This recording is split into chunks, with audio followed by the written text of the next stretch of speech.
Selamat datang ke Bantuan MY, saluran anda untuk info terkini bantuan rakyat Malaysia. Perhatian kepada semua penerima sumbangan tunai rahmah. Dengan sambutan Hari Raya Aidilfitri yang semakin hampir, persoalan paling hangat sekarang adalah bilakah bayaran Fasa 2 STR 2026 akan dikreditkan. Ramai yang sudah mula membuat perancangan kewangan, khususnya untuk persiapan Syawal.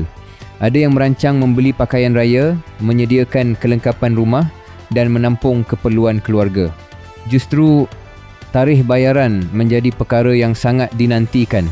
Berdasarkan jadual asal, bayaran Fasa 2 STR 2026 dijadualkan pada bulan April.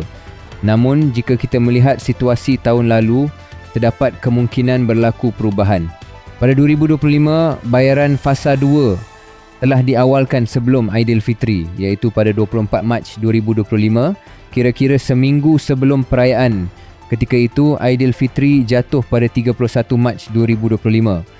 Bagi 2026, Aidilfitri dijangka sekitar 20 atau 21 Mac 2026 bergantung kepada pengumuman rasmi cerapan anak bulan. Jika mengambil kira pola yang sama, terdapat kemungkinan bayaran Fasa 2 akan diawalkan sebelum perayaan. Namun perlu ditegaskan, setakat ini belum ada sebarang kenyataan rasmi daripada Kementerian Kewangan Malaysia berhubung tarikh sebenar bayaran Fasa 2 STR 2026.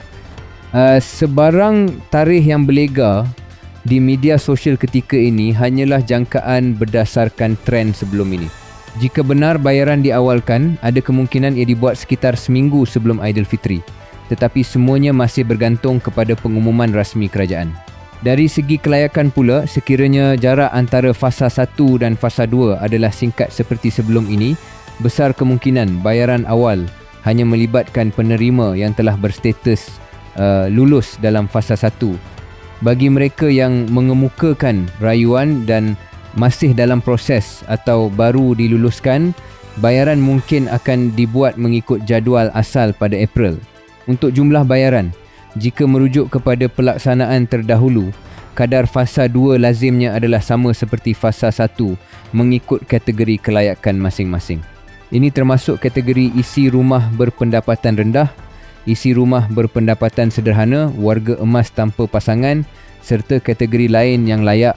Bagi kategori bujang berumur 21 hingga 59 tahun pula, tiada bayaran STR secara tunai untuk 2026 kerana bantuan diberikan dalam bentuk SARA.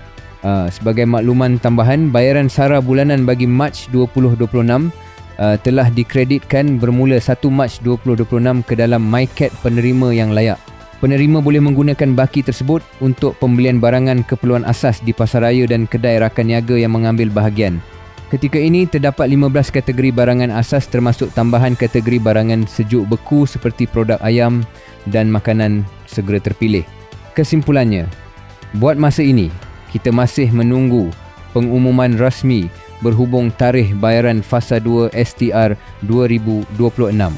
Orang ramai dinasihatkan agar merujuk hanya kepada sumber sahih dan tidak mudah terpengaruh dengan tarikh yang belum disahkan.